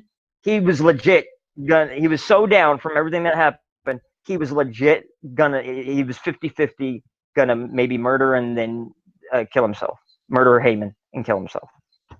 He admitted that. And the thing For about real. that, the thing about that is, it wouldn't be the For first real. person that wanted to murder Paul Heyman. I know, but okay, you got to put it in. I am such a huge wrestling historian. When everyone was finally turning on Paul Heyman and shining a light on what the shady things he was doing, and why, as a society, why do we glorify when bosses and people in high positions fuck over their employees or fuck over or do bad business exploits? Why do we think that's a good thing? We shouldn't, because all it does is serve the person at that point in time. It hurts everyone else. And I never understood that about society. But Because it's the wrestling business. It, but no, but professional every wrestling's never but been in Dave, the it's not same. just no, it's not just wrestling business. Any in America right now, because of the system, anything to do with in the capitalistic society people with money, they take advantage of it to build on their own grasp of things, to where most other people, 99.9% of others, don't have much of a hold of nothing. That's why so the people with all the money, they hold the power, so they got to be trusted to help those in need, and they take advantage of those in need. That's the problem. Oh, what can I say? Life sucks. It does, but it gets even more hyperextended in wrestling. Is my point. Yeah. And back to the Real quick though, I got tripped up. I was trying to say, and the Tommy Dreamer and Paul Heyman and say what I'm okay. So he was like literally cheating, lying, and doing illegal things. He was hiding money away. He had money to pay Tommy and others that he didn't. And then he got a job and signed a big deal with WWE, and then still Tommy didn't have a job after Tommy took ECW while it was dying and took it on his back and said, "I will help you, Paul," and paid for it out of his own pocket. Wouldn't you be mad too if then you learned, oh, he was being paid thousands of dollars, it was okay? Oh, without Wouldn't you be doubt. mad too? Thank you. That's what I'm saying. Just like put yourself in his position. Yeah. Yeah. So okay, sorry. Back to the match. Just definitely.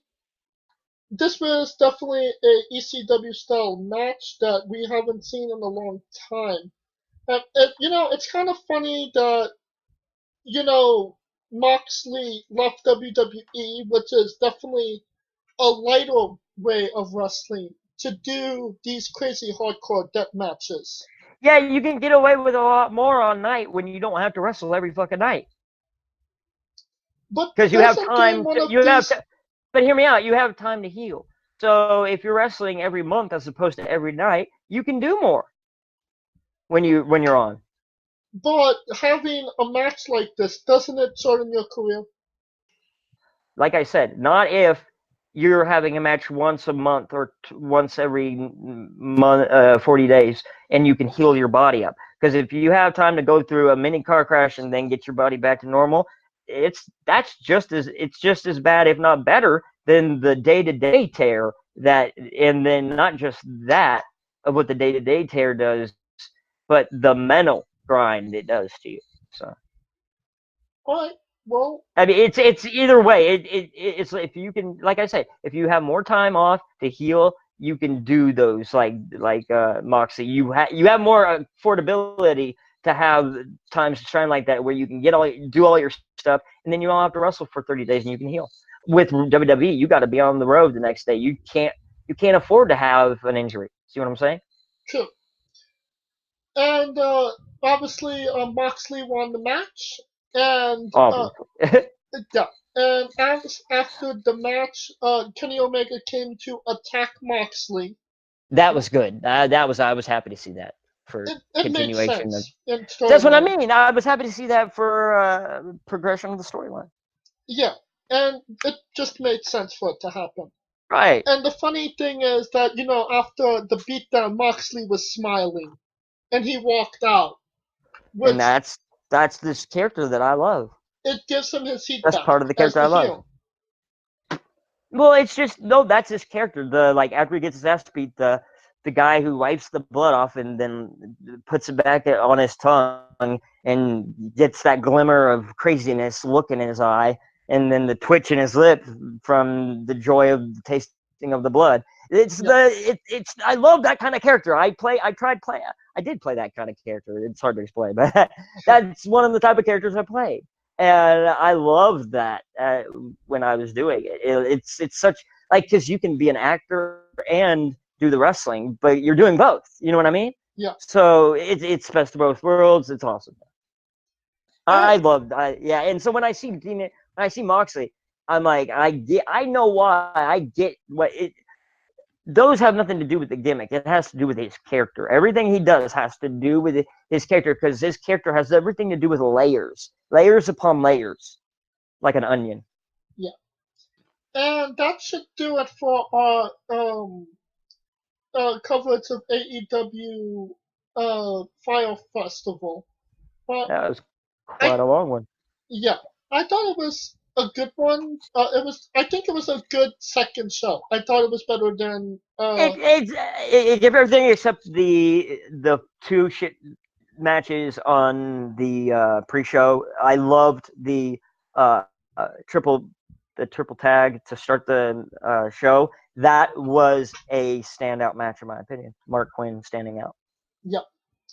Now we So are going to wrestle with Ring of Honor Best in the World. you're gonna have to wrestle with it because I don't know much about it, my friend. Yeah, yeah, but we've been I'm just being promising this honest. show for like the last 3 weeks. There's so much wrestling. I'm just, like, honestly, like with the Ring of Honor dwindling roster, with how the talent's all going elsewhere.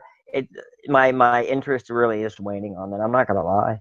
And I'm gonna briefly talk about the matches. Rush Yeah. defeated Flip Gordon. Flip. Poor Flip. The match was, in my opinion, way too long. Real quick, I think they know as soon as Flip's current contract is done that he's out, so I don't think they're gonna push him too hard. Well, I'll bring that up in a moment. Oh yeah, he does have a while left, doesn't he? Okay. Dalton Castle defeated Dragon Lee, which is actually the brother of Rush. That's right.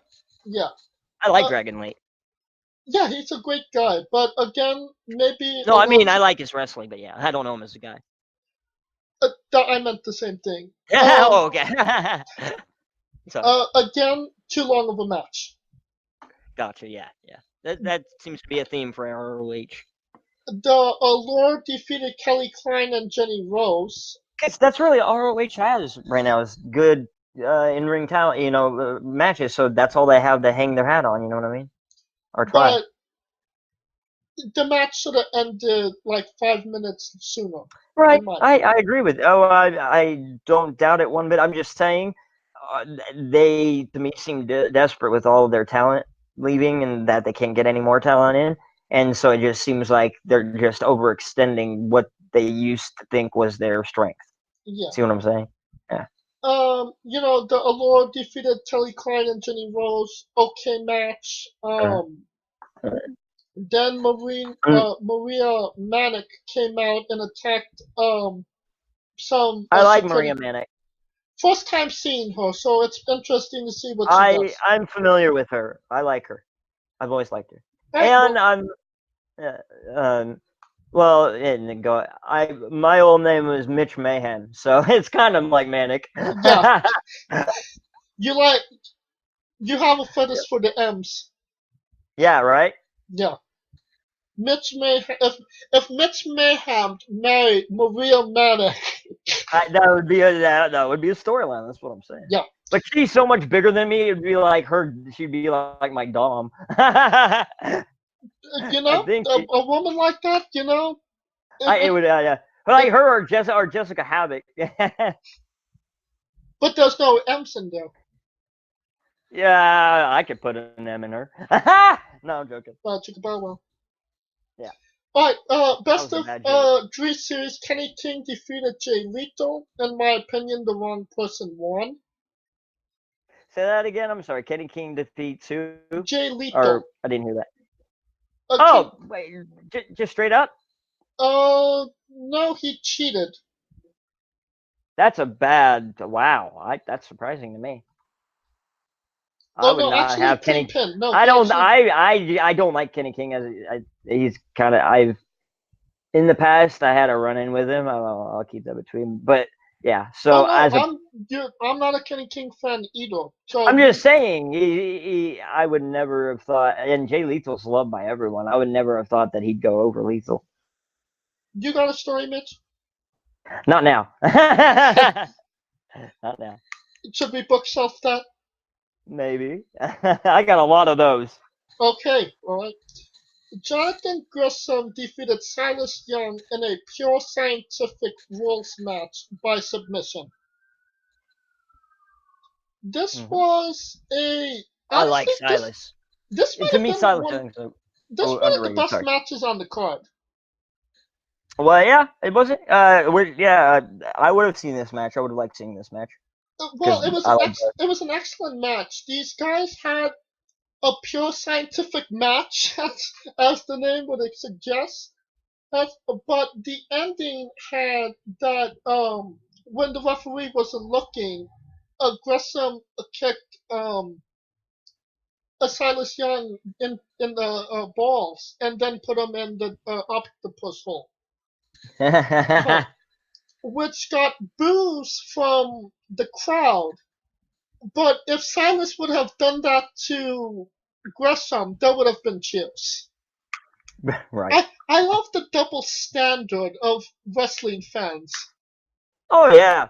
And that's the thing with psychology. If a good wrestler can, like, pull it together like a puzzle, and just be like, even like if this guy's a heel or face, they can figure out who's more liked. And that's what, like, you could, some wrestlers could have a psychology degree. They really could.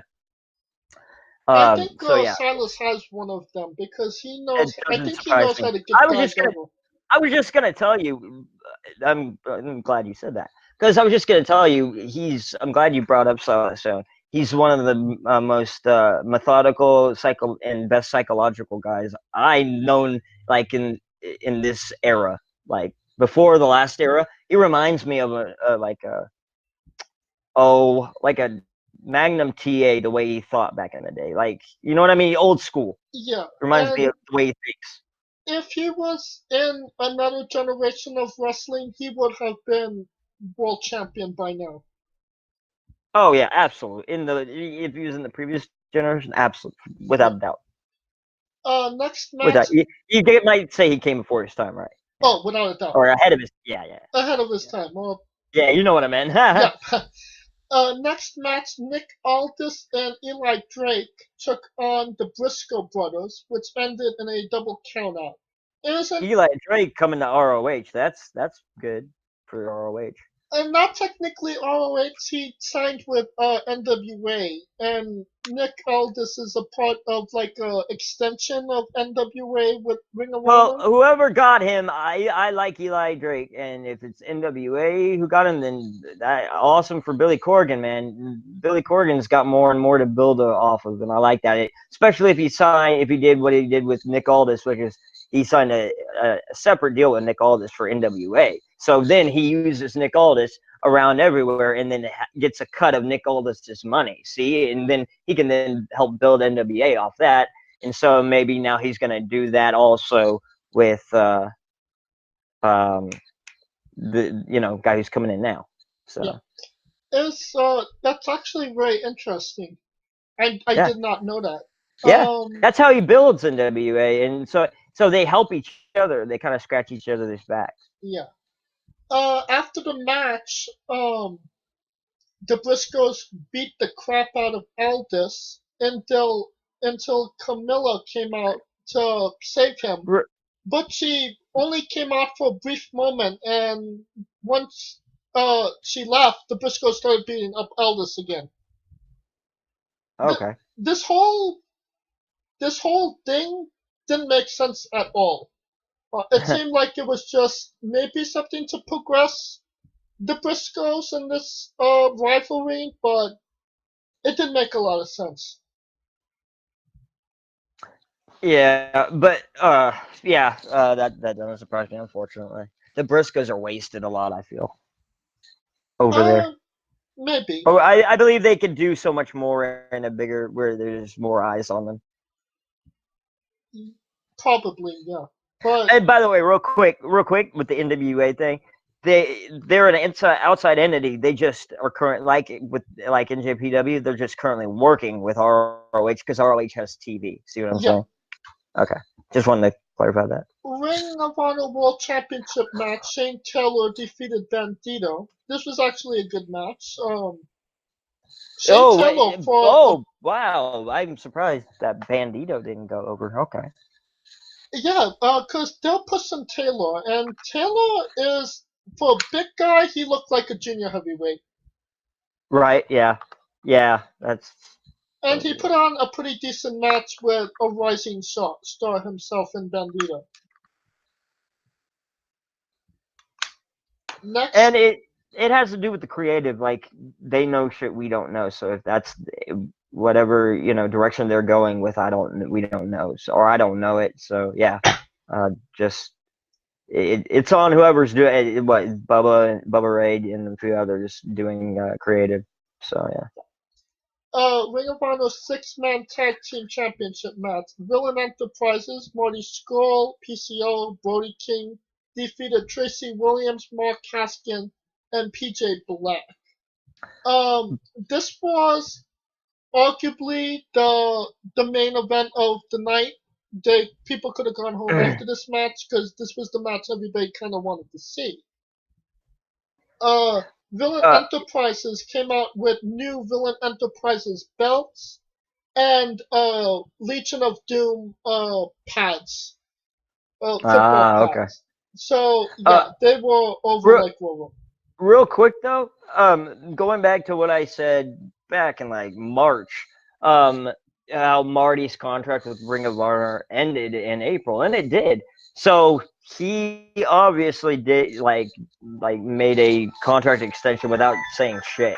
And so, but I still like within a year or so expect him to wind up with AEW. But I think that's smart to stay with where he's at right now until things start to build up to where he can see where things are going. He's always got a spot with them if he wants. So.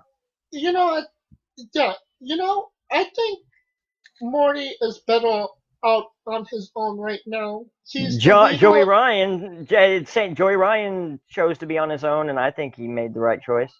He's the leader of his own group. He's still pretty relevant in New Japan. Hey, can I take time out? Can you take time out real quick? So I'm getting a call. Yeah. So yeah, he's pretty still relevant in Japan. He's the leader of his own faction. Why not just stay where you are, where you're where you're respected and where you're the main, while you'll be, well, if you go somewhere else, you're the little buddy. You know what I mean? Honestly, it's easily summed up in what Joey Ryan said when he said, "Do I be the big do I be the little fish in the big pond or the big fish in the little pond?" Well, all I know is that I'm gonna stay here because at least it's my fucking pond. So Yeah. you know what I mean? Yeah. So, and I get that. I get that After, because that's where he knows, like okay. Real quick, let me put for layman's terms. Let me explain what that means real quick. So the independent scene has been until 4 years ago. Like, yeah, you couldn't make money. Like, okay, so Joey Ryan's on the high end of it, but even then, if you were on the high end of the indies, that wasn't much. You know what I mean? yeah, So that it just recently got to where you were making a lot of people are making decent money on the indies, and he's on the high end of it. In that, so now he's making very good money. He's making WWE money, and in fact, if he works hard enough and goes to enough dates, different bookings, he gets more, because it's just having to make all of those bookings, which good wrestlers that have been on the road for years have done and do. So it's just perspective of what do you want to do. Do you have kids? Do you need more like, are you okay with traveling more? Do you want to stay in your home more? Because yeah, you'll be working more, but at least you'll be able to go home every night to see your kids or your wife or your family. yeah. So After the match, there's a lot of hodgepodge, with Sons of Savagery and Bully Ray coming out and beating up Lifeblood, and then after that happened, Villain Enterprises came back and beat up Lifeblood again, but with their new member, the intern, Flip Gordon. Yeah. So obviously, when Marty and Flip took Japan a couple years back, he made him the intern of Villain Enterprises. Marty, take Japan. And by the way, that was last year. That's right. Yeah. You said a few years ago. Just saying. It felt longer. I know. I'm sorry, buddy. Go ahead. It's interesting. Flip heel. I know. He's a But heel. oh yeah, I honestly didn't. I'm not up to date on ROH. I didn't know he was a heel. He just turned heel at this pay Oh, per view. I can't imagine that, honestly. I mean, I don't know. I don't know his. He was always on TV. He was always cookie cutter, cookie cutter. Oh my god! And say that 5 times fast. And I've never known him. I've never met him. I don't know. I know people who do, but I've never talked to him. I don't know the guy's half as good as I do some others. So I can't really, I don't, yeah. So I don't know how he would do as a. I might tune in just to see that, honestly. You know what? It's if you're gonna watch any match on this card, it's probably gonna be this match. Okay. So Uh, that's just verifying what I just said. Okay. Ring of Honor World Heavyweight Title match. Matt Taven defeated Jeff Cobb. I'm just not into Taven. Honestly, this was the worst Ring of Honor championship match I've seen in quite a while. Am I crazy for not liking Matt Taven? Oh no, Like, not like, not. No. It's not that I don't like him. I don't appeal to him as a world champion wrestler. No, I get that, and I don't see him really as champ. They're trying to make new guys, is what it is. Oh, well, obviously, because I told you they had a huge problem with all their talent went elsewhere, and they couldn't get talent to come in, and so they got to make do with what they've got on their contracts, on their already, and then what they really need to do is start building more talent themselves out of their own warehouse, so to speak, because that's what WWE is doing. That's what everyone else is doing. they're going out and they're signing guys who can't wrestle or that are very new to it, and then they're training them. In all honesty, it was a really bad match. There was honestly no heat. It never really felt like it got started. It always felt like it was always one step ahead, one step behind being a really good to start becoming a match. Yeah, I know what you mean. I've seen those types of matches, and that's unfortunate, but it happens every now and then in the wrestling business, and yeah. Yeah, and I think it just. If I was a booker, I wouldn't even. There's other stars to. I would have went with Marty Scurll. Well, how could you not go with Marty? In my opinion, I don't Especially know. if he re-signed the contract. Well, it's not long. It's not that long. It's not longer than a year. I know that much. But if you have Marty Scurll under contract, but if you have him for like a year, why not? Promise him money and a belt, and he will stay. For a time being, because he is going to want to be with his boys. But this is the starting point. This is like the bare minimum. They already signed like certain indie guys that no one before that would sign. So for stupid reasons, but nonetheless. But now they've got a decent roster, and so they got to watch who they bring in. They don't have just an open roster to just bring in for the hell of it. And so anyone brought in is going to take a spot. And I for sure they have him in side for the future. But if you're Ring of Honor, you got to do whatever you can to lock him down as long as he'll stay. Yeah. You do. It's criminal that they're not doing any more than they are. I think they've real quick, I have to finish this. I think they've given up on it. I think they realize there's nothing that they can do.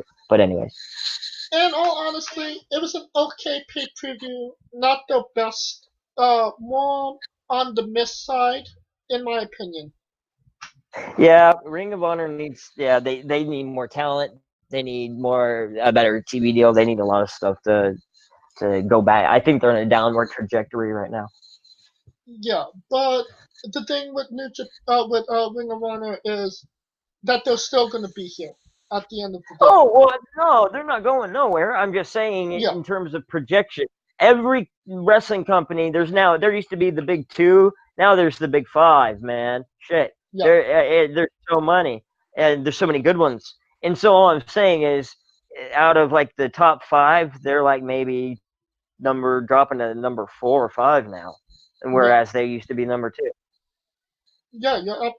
Well, maybe 3 behind you. Oh no! Because at the end of when TNA was falling apart, I think they went up to number 2. And I think you have to separate the New Japan market from the American market. It's different. So is it different because they don't have a TV deal, or because they're in a different country? TV deals in that country. It has to do with reaching a mass amount of people in that country. And it can be international, but if things that are like come out of that country, like homeborn, like they won't encroach on that because WWE or AEW, they could do the same to them in Japan. They wouldn't want that. That's their bread and butter. So it's very complicated. It's definitely a complicated situation to explain. All right, and that's all do it for this edition of the show. If you like us, please like, subscribe, comment, spread the word out about the show if you enjoy it. But if you like it, tell people about it. Word of mouth is the best way to spread professional wrestling and professional wrestling podcasts. And if everyone enjoyed me coming back to the show, I will be back. I promise. I'm not going anywhere. I'm back to stay.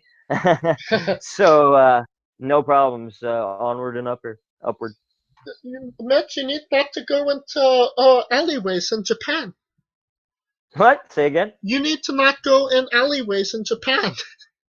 I know. I just keep getting beat up by a long boy band. What was it like? The K-pop looking hair dudes that they beat me up, and then I wake up in an alleyway in Japan. I don't know what the fuck's going on, man. Hopefully we'll have Kaliko back for the whole duration of the show. Don't know what happened to him. Maybe. Kids happen. That's what happened. Kids. Oh, You yeah. got kids. Yeah. Kids, it changes your whole life, man. And do you have any kids? Thank God, no, but my sister does. Okay, so you're an uncle. I'm an uncle. Yeah. Okay. And if people want to follow you on Twitter, where will they find you? You can find me at Mitch Mayhem X on Twitter. Yeah, tell them how much you love them or how much you hate them. Exactly. Either way. You could find Kaliko at I am Kaliko. Just tell me you see me. No. And that shall do it for my co-hosts today, Mitch Mayhem, Kaliko Yachts. I am, of course, James J, and this has been Wrestling Wit.